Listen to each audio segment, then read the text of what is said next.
Spell the name, please.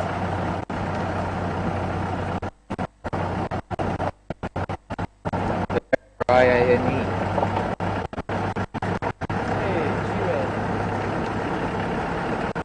Talking over you, sorry, please.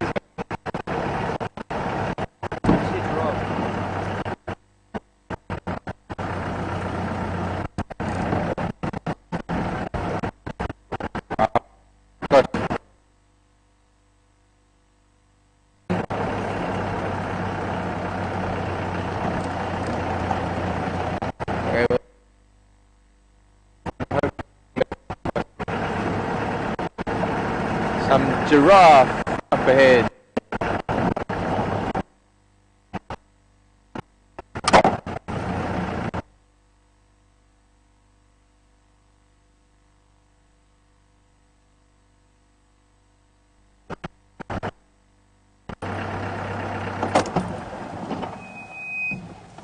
Stop.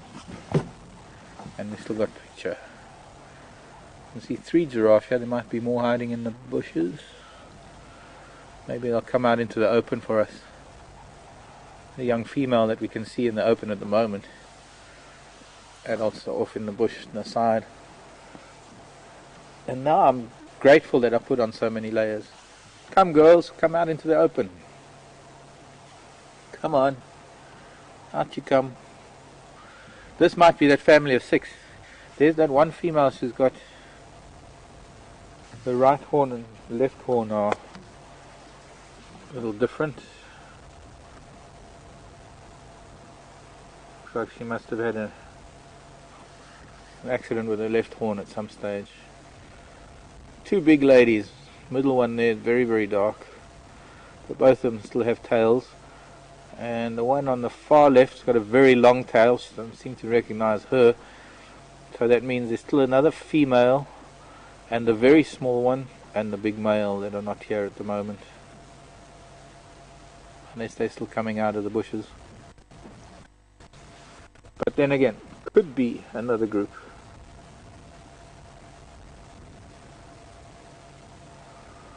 Not many giraffe with such a wonderfully long tail like that female. So I'm thinking it's the same as that group a couple of days ago.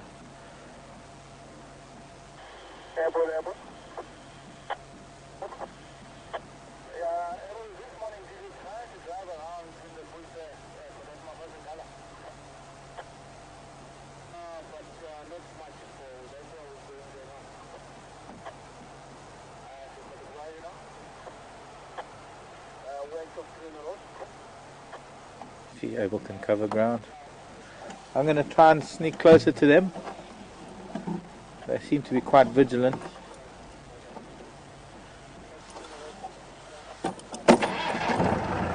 And with them in the open, they're likely to let us get a little bit closer than they would thicker bushes. Are you asking what type of bush do we have here at Juma? Well, it varies.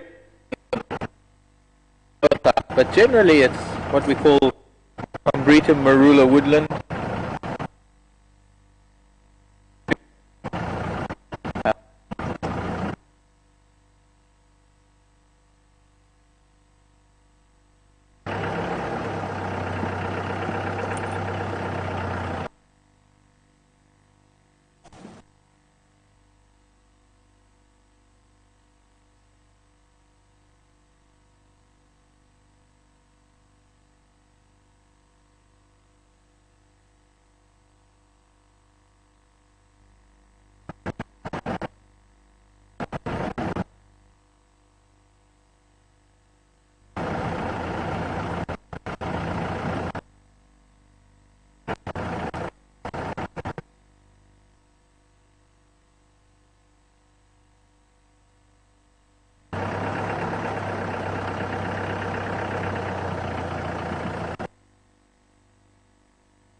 So you've got signal at the moment.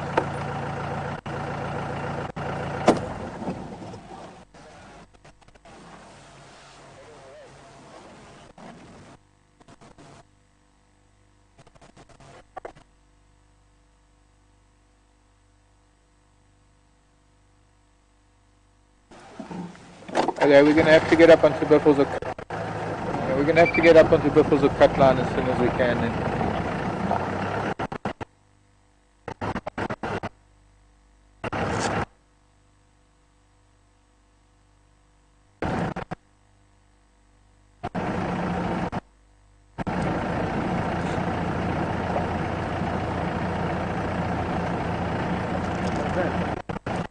That's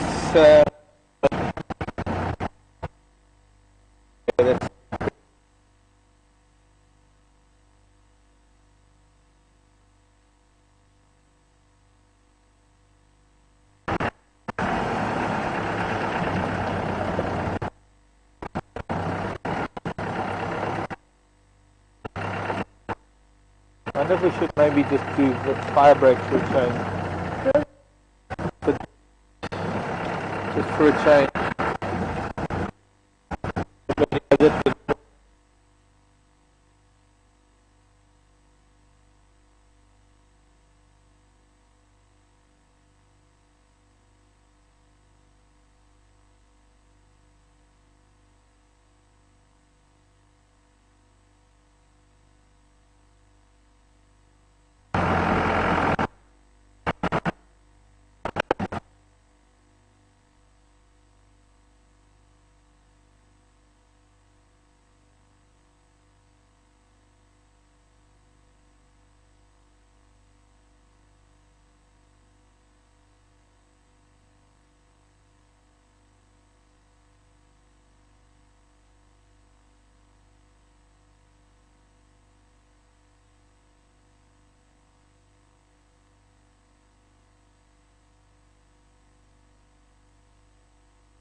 Hi everyone, this is Kaz in Final Control.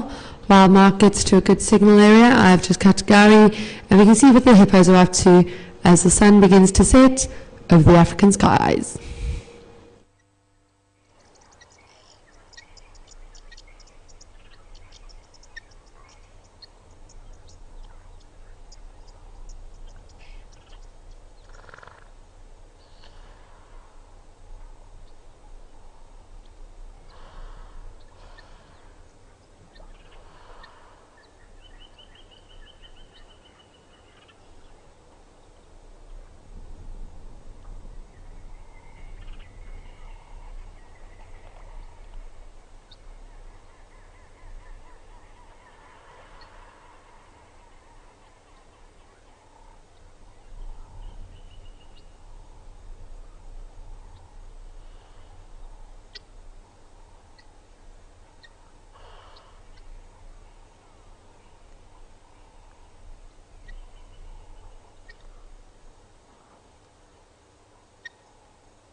Caroline, do you copy?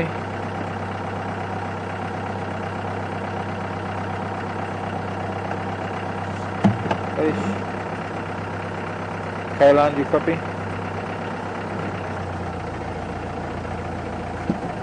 Now I do. Were you not getting me on 4?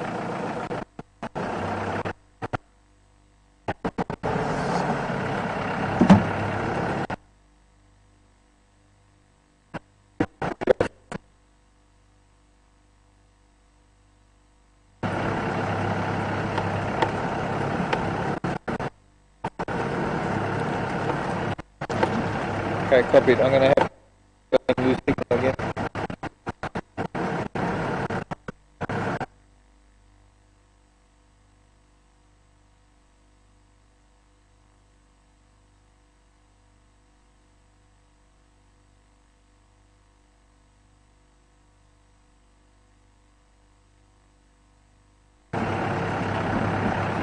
Okay, but not just yet.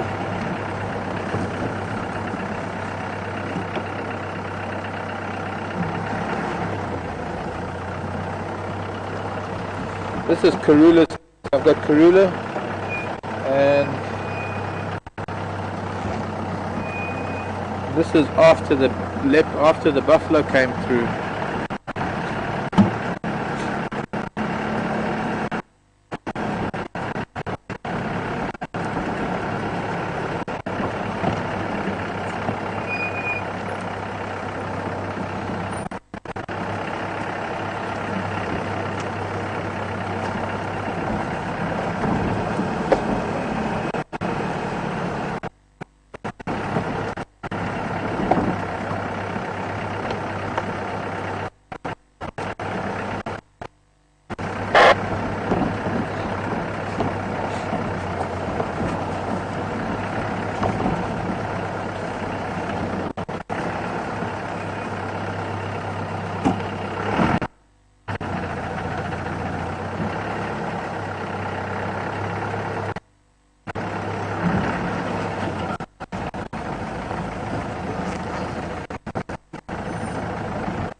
Here, I'll keep up with me, Gary.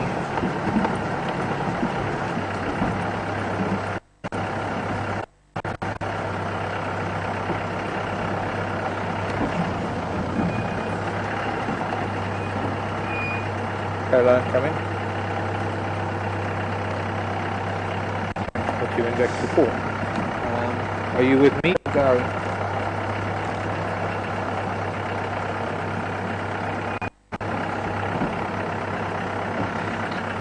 Well, hello everybody. So I've got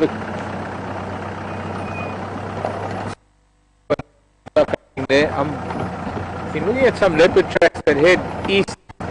This is Mvubu Road we're just passing now.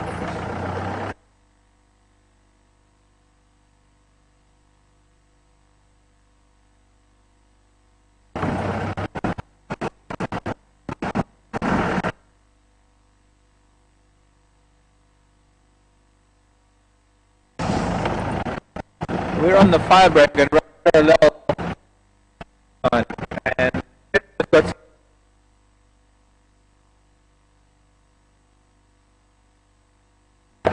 I had some pretty fresh tracks heading east,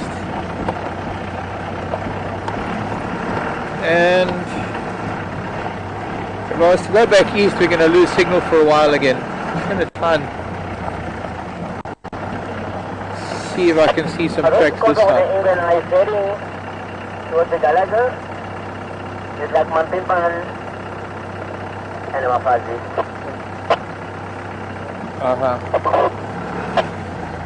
I'll call you Nana. Call you Nana. Well, they must have come back then, because the tracks that I had might not be as fresh as Ephraim's.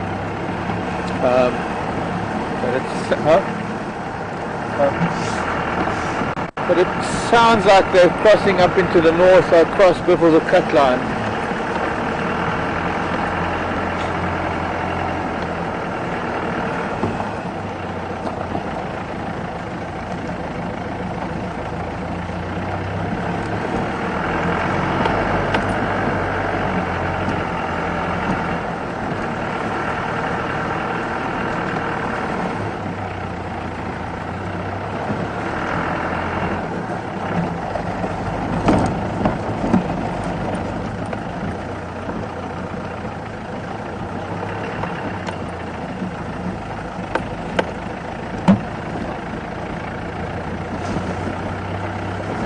Oh,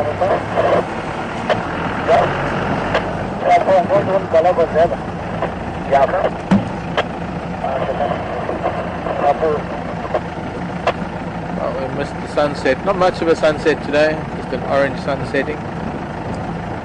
This rain has cleared the sky a little bit with a lot of the dust and smoke and smog.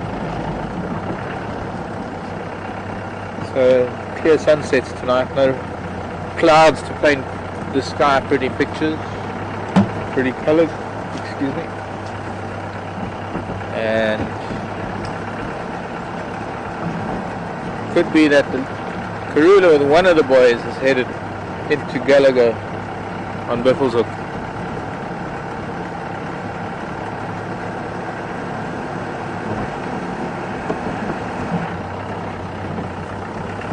Could be that the tracks I saw were her going to fetch him and then coming back.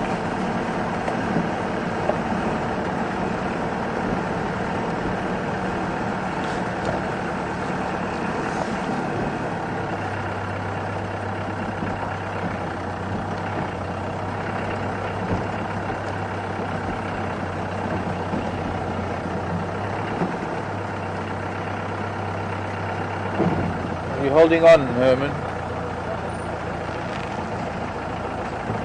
Rough road this section.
Leanne asking how far would a giraffe travel in a day, and would giraffe travel to warmer weather in the winter? I'm not too sure how to answer that, Leanne. And if a giraffe needed to, it could probably cover 10 or 15 miles in a day if it had to. They don't normally do that, because they're constantly browsing along the way. As for move,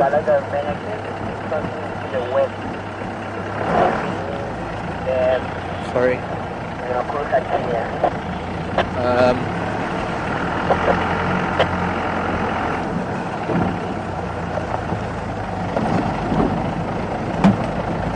To my knowledge, I mean, there's no warmer weather for them to move to walk to, so it's not a case of them being able to go to warmer weather. The entire, what we call low veld, this altitude, the Kruger National Park, has pretty much the same climate and temperatures throughout the, well, more or less, not quite. Some of the altitudes vary, but generally it's a relatively low-lying area. We're less than 1,000 feet above sea level, and there isn't really anywhere for them to go to. If it was cold here, it's going to be cold anywhere they're likely to go to. Not too sure if that's the answer you're looking for, Leanne, but to my knowledge,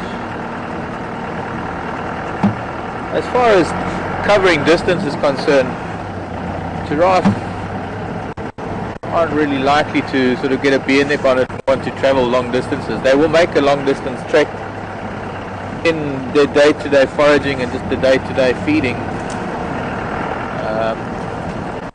That's want to get onto Biffles at cut line. We might get to see a bit of the sunset after all. Let's just have a look quickly on the cut line.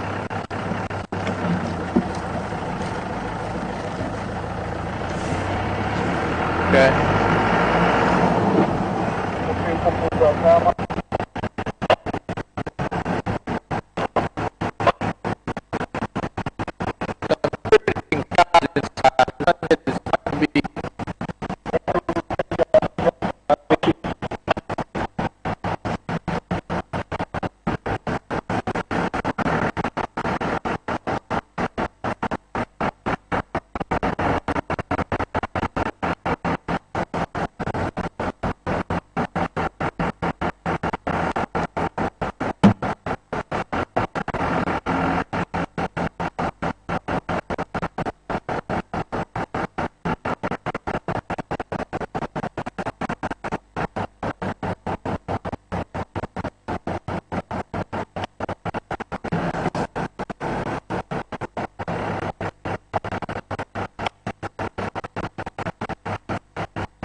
Mouth.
Okay.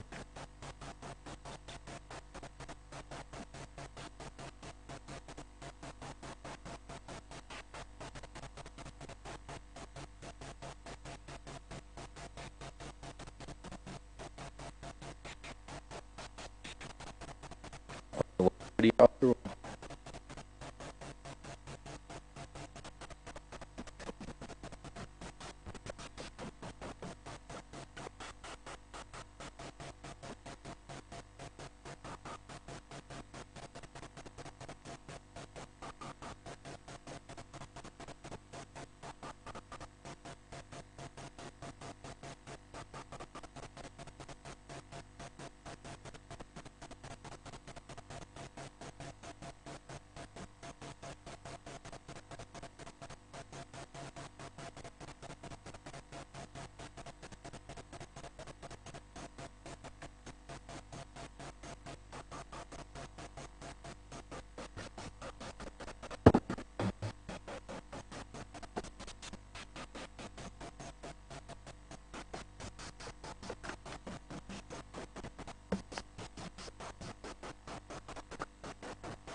We had to reboot because the sound is causing problems again.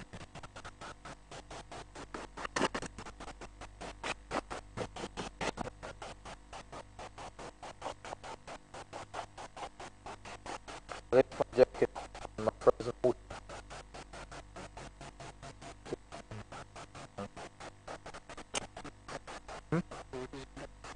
I need to my jacket on.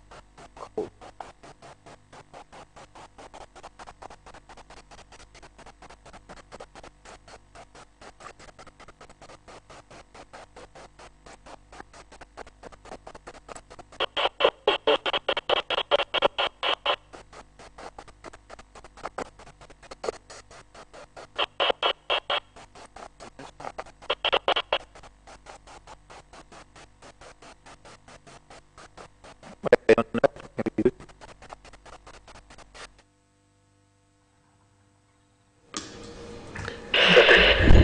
Hi everyone. Sorry, I thought the audio was down. Sorry about that terrible echo. Machine's not listening to my fingers. We've just cut back to Gary while we try to reboot the vehicle once again and see if we can get the audio problem sorted. We just wanted to capture that wonderful sunset before we did, and I'm glad we waited, because that shows you just how quickly the sun does go down at the moment. 1 minute you see it, the next it's gone. Don't know what's causing these audio problems. As soon as we get the vehicle back into final control, we will have a look at it. But in the meantime, we'll look at Gary and we'll try reboot and see if that solves it. These hippos have been playing with each other for a while, so hopefully they'll start up again. As you can see, they're very playful, two youngsters.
Hi everyone, this is Kaz in Final Control.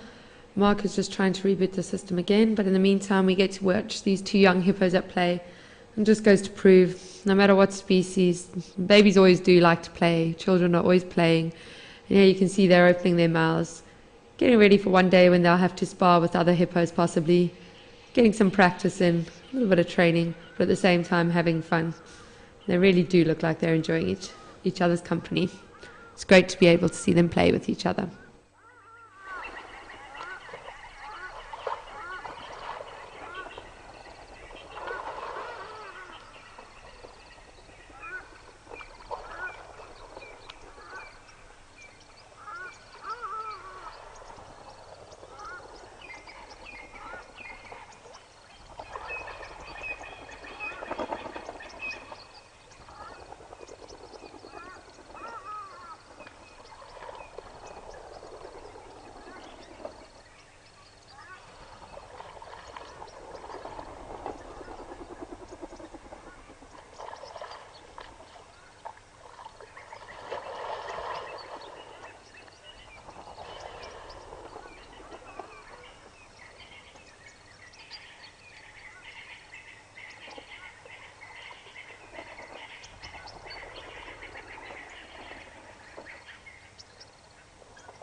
Welcome back everybody, and apologies for this last moment of delay and signal loss.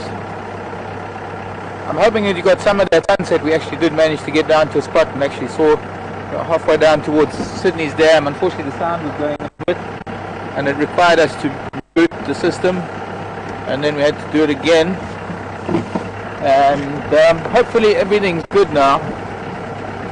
But these are the vagaries we experience, problems we experience being live, and something that makes it very, very special, even though we do have an odd breakup and we do have these issues.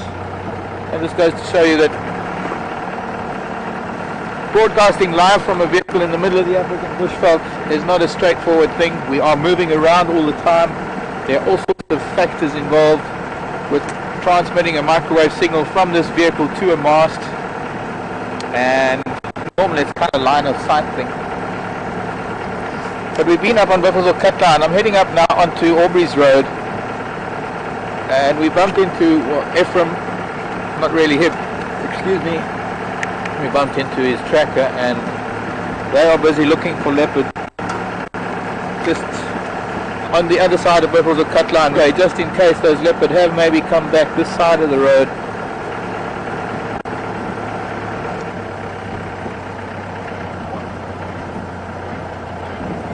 And well, who knows?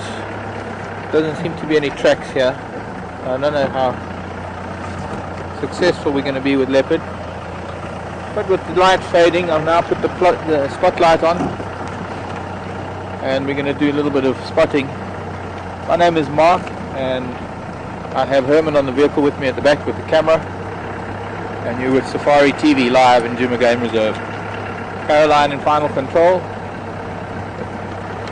And questions have been a little quiet this afternoon, so just in case you don't know, questions can be sent to final control at safari.tv, all lowercase letters, final control one word.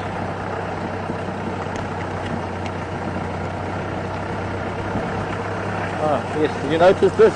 Found a new porcupine quill. No, I'm asking everybody who's watching me.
Well, if anything I can tell you is that one thing is that it looks like Karula's tracks were with one of the boys, so it's in a way a follow-up the other day when she was looking for them. And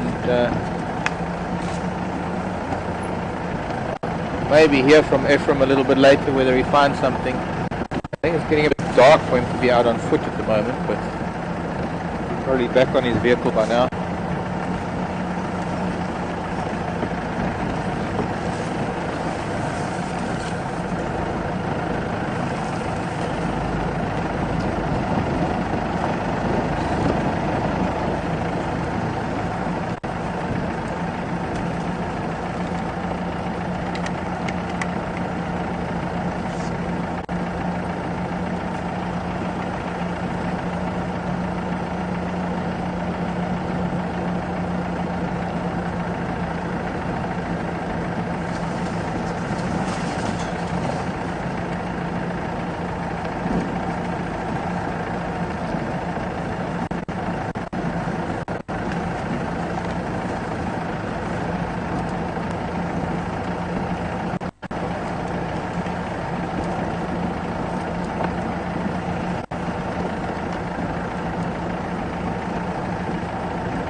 This is a huge community spider web, still quite active even in the cold.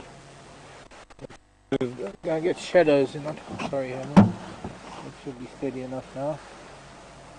Now we can see all the little spiders around the edges of of leaves. This kind of web would have been here for a couple of years, and every season that the leaves die off, they incorporate the dead leaves into the web. Of course there are some fresh leaves in there. Almost entirely a colony of females that live in this web.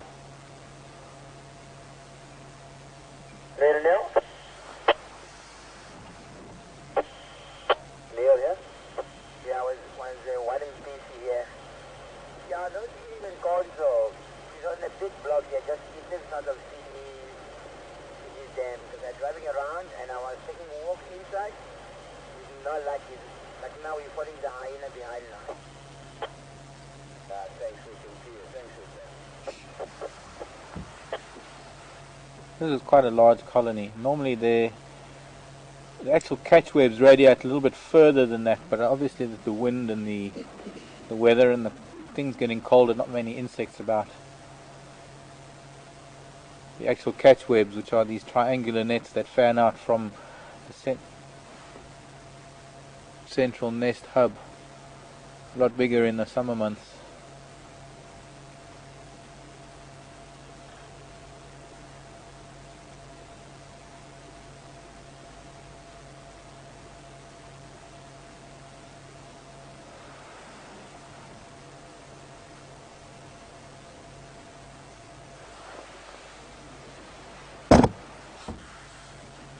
Okay.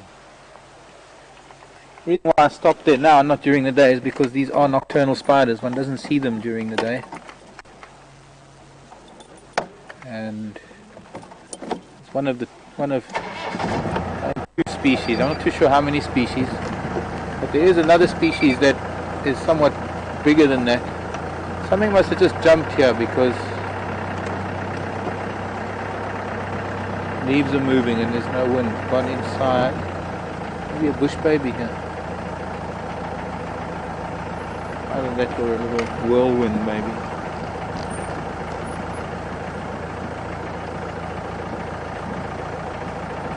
No, not seeing anything.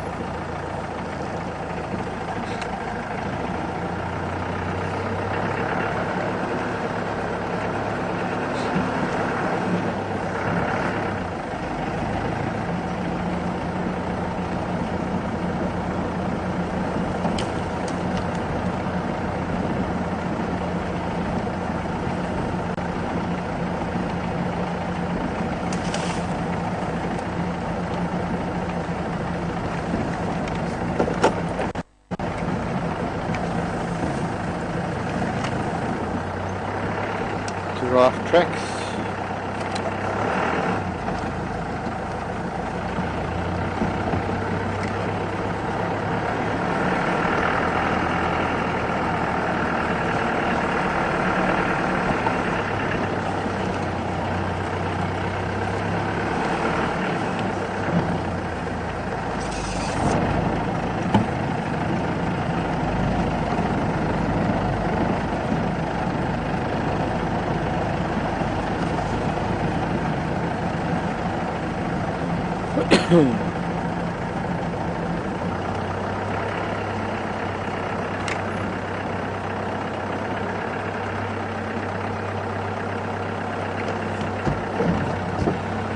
Back on Vuyatela Access Road.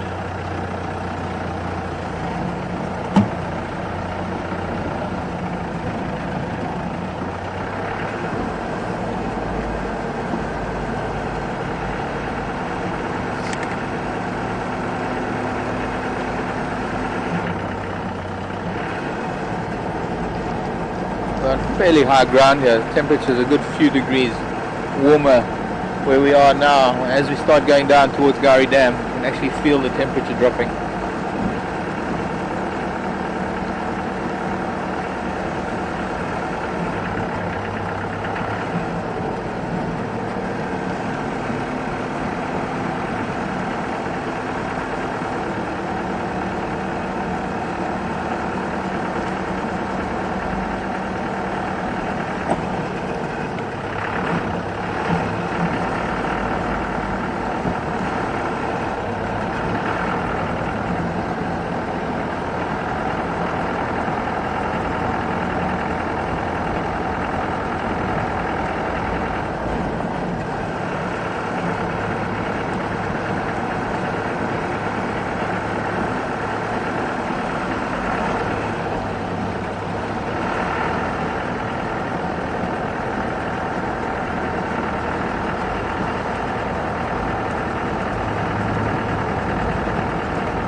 Yeah,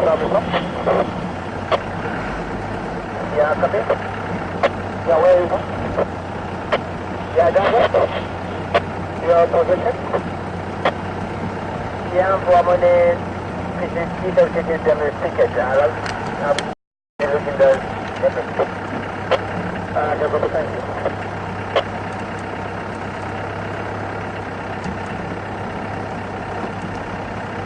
Jackson, come in.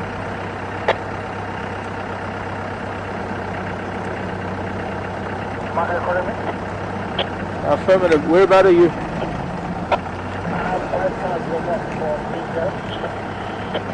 Okay, copy. No, it's that when Ephraim had that Mkonzo going east, I also had one Mkonzo going west from Gary Katlan along the fire break. I was just wondering if you were near Buffalo Dam.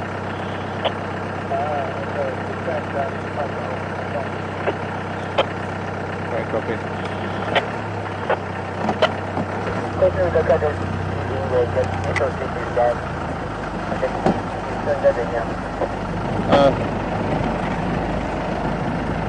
Ephraim.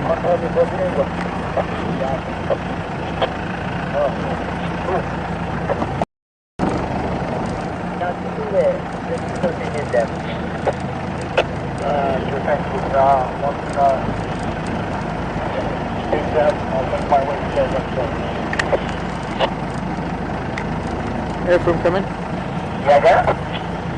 Well done. And how many English? Jump into the road and one of the boys. This is that bubble signal. Okay, copy. I'm right at the dam. Well, Ephraim been looking and he's done very well this afternoon, I have to admit. He didn't have any luck going out on foot after the tracks, but shortly after he got back to his vehicle, as it started getting dark, I was listening to him. He found a hyena and he was following this hyena. Evidently led him to Karula and one of the boys on a kill near Sydney's Dam, which is in the northeast from us. We can't go there. And evidently the hyena has stolen the kill. Karula really needs to learn to take these kills up a tree quicker. I think she'd know better. Or maybe it was one of the boys that was at fault. Find out later. But I still think that one of the boys headed east. There were tracks that were on top of all those buffalo that came down to Gowrie Dam. On top of those buffalo tracks, I mean. I still think there's a chance that the other boy is somewhere east of Gowrie Cutline heading up towards Buffelshoek Dam. I guess I made the wrong call and headed west. And then, well, wanted to avoid too much breakup by going back east and ended up having more breakup by going west. Anyways, such are the vagaries of signal and signal loss. But we're on Zoe's Road now. I'm actually going to go into Rebecca's Road. If we don't have any leopard that are going to be available to us, we've got some other nocturnal animals to find. Hopefully we can find some hyena.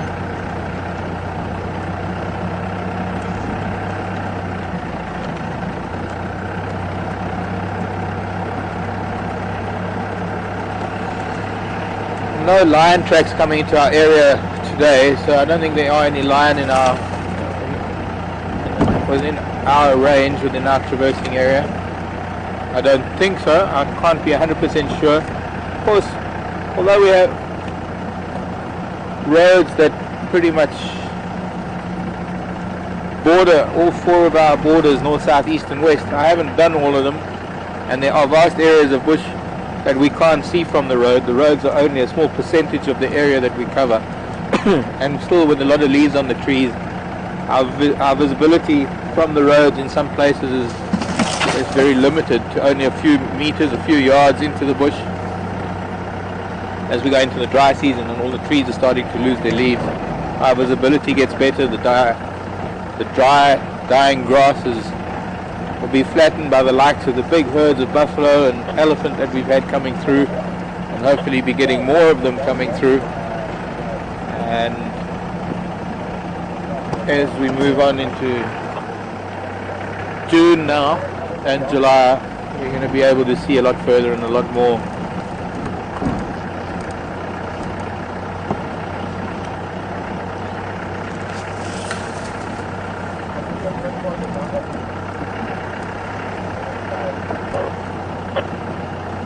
Okay.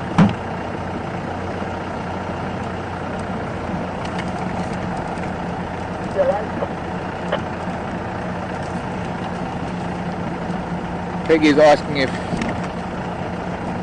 Karula did meet up with Meshun and Duna the other night when she was calling incessantly. I really don't know, Peggy. Later on that evening, at around 7:30, there were 2 leopards seen at the dam, briefly on the camera. And the next morning, there were tracks on Central Road. I believe it looked like Karula and both boys, whether it was early that morning. Let's put it this way, Peggy, they did meet up. It wasn't that evening, it was the next morning. Karula is with one of the boys at the moment. They've just lost a kill on Biffleshoek. I don't know where the other boy is. I seem to think he headed to the east. Why he would have split up from them is possibly due to their gaining their independence lately and wanting to do a bit of their own thing.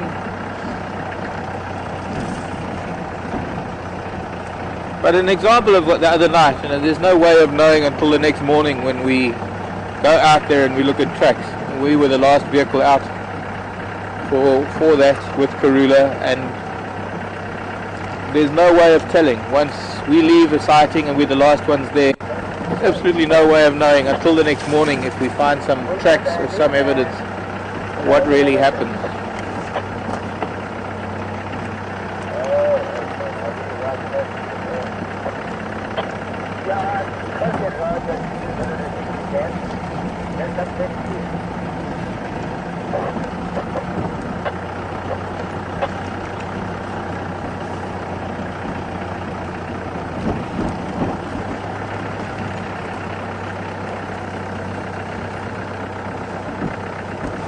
Morgan, good evening. I don't know what time zone you're in, Morgan. Morgan's asking if giraffe lie down to sleep. No, they don't. They go into, I forget the correct name, sternal repose or something like that. They lie down on their sternum, on their chest, and tuck their legs under them. But a giraffe's head has to be held upright all the time. Part of it has got to do with intense blood pressure and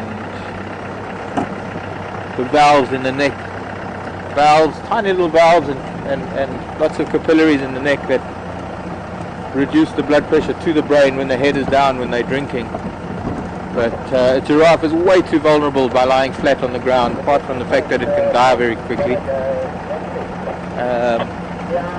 So they do tuck their legs under them and sit down on the ground. They will still chew the cud under those circumstances. They won't really sleep. This is another thing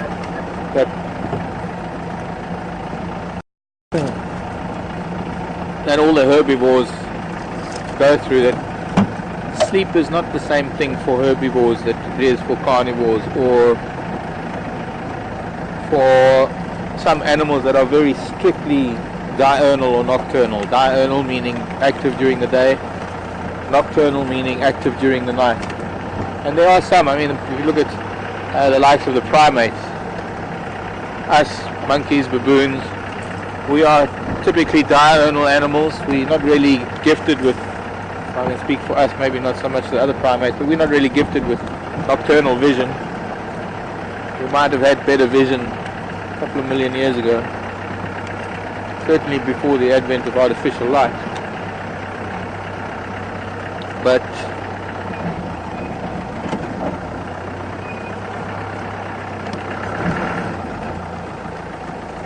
you look at the likes of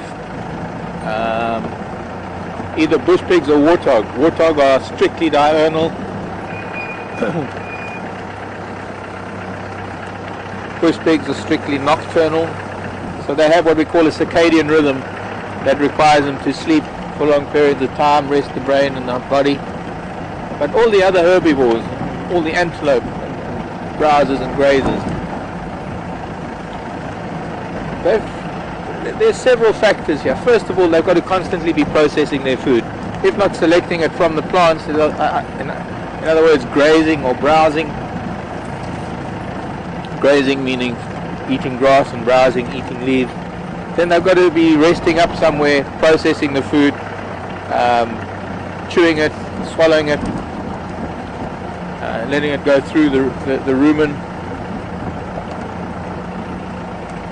But the other factor, of course, is that most herbivores here have predators.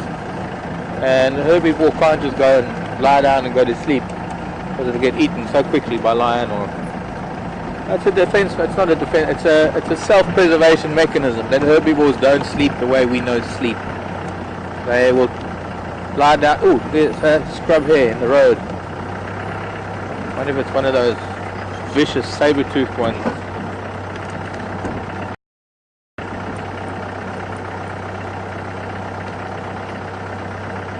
Oh, he's gone in the grass. Sorry. No, I'm kidding, there's no saber-toothed scrub hares here. Harmless little bunny.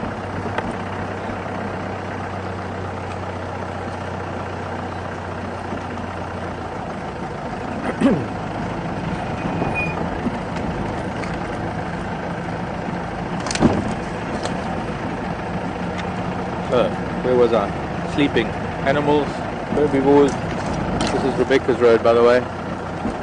Going down into a cool dip towards Philemon's cut line.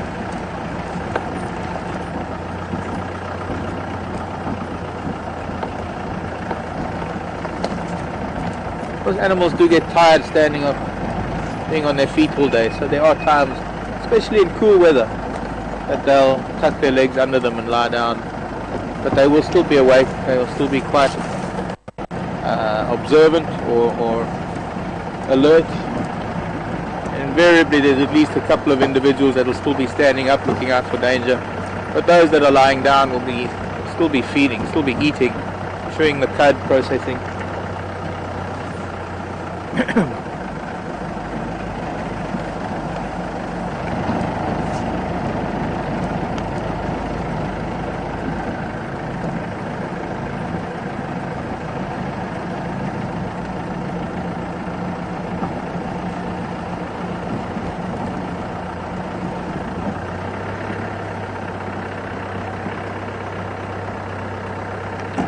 Anne, hello Anne.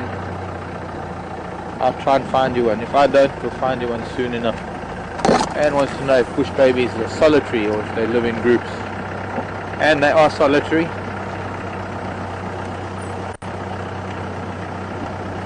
Both species that we get here in the Sabi sand. Unfortunately, we only get one species in this part of the Sabi sand, which is the lesser gallego. Scientifically it's known as Gallego maholi. I'm not too sure if it's Senegalensis subspecies maholi. I think it could be. The other species that is found on the main rivers down south in the Sabi sand, where they're big, much bigger riverine trees and much denser riparian vegetation, are the thick-tailed bush babies. They're about the size of a domestic cat. They're a lot bigger. Thick-tailed bush babies, and their name is Gallego crassicordatus. I full of I. Crassi meaning thick, cordatus coming from caudal, which means tail.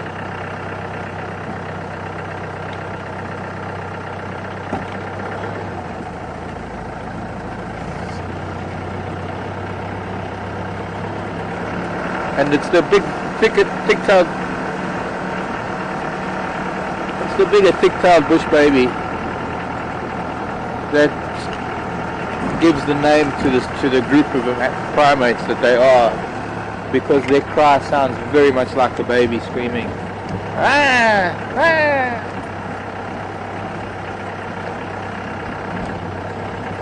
Anybody ever goes to stay in Zanzibar, it's quite amazing.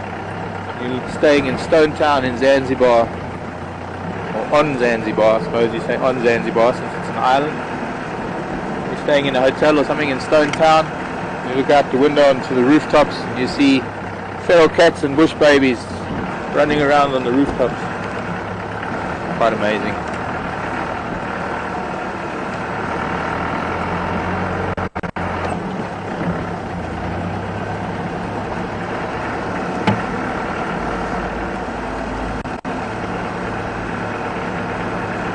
I never saw that. In all the time I spent in Zanzibar, I never saw any of them confront each other. They seem to steer clear of each other quite distinctly.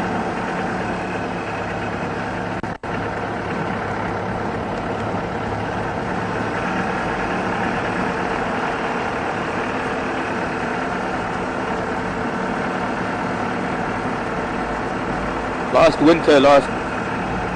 I guess now we can start calling it winter because it's cold. My hands are starting to get chilly. And I reckon last night we dipped below 50 degrees Fahrenheit. And for us that is freezing. But last winter we had a bush baby that would come to camp every night. It had the same route that it would choose coming through camp. And very, very often on our fireside chats would come behind the fireplace.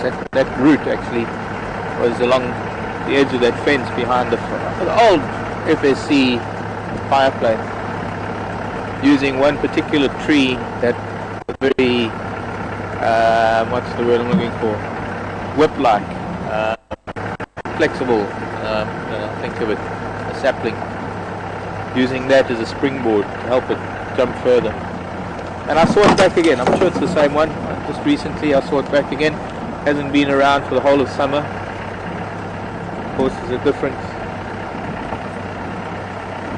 food requirement. There's a different food base for bush babies, these lesser galagos, in the winter months than there is in the summer months. Summer months they are probably more insectivorous.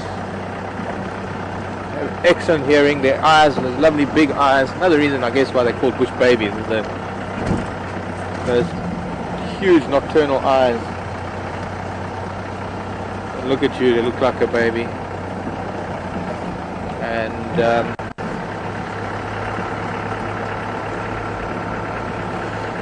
exceptionally good hearing. They're able to hear beetles, grasshoppers, crickets, moths, and hone in on the sound.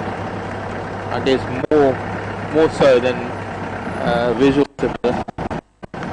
They turn into more of a vegetarian diet. They are still eating the odd insect that they can find, but also depending a lot on the gum exuded by trees. When trees are injured, and bush babies will gnaw on certain areas of the tree where gum was exuded, and that is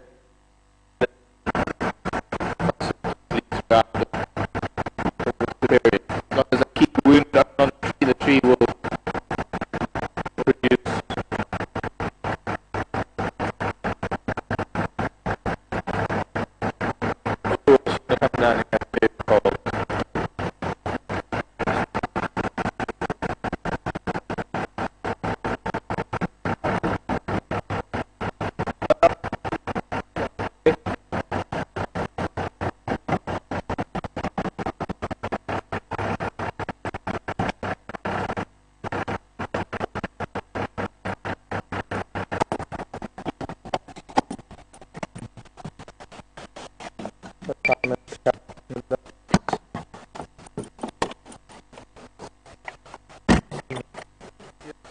Everybody see me. Really.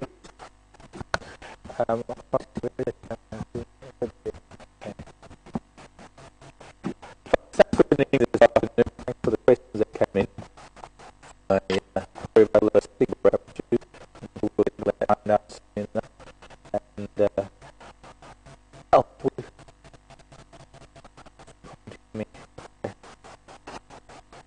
Bye.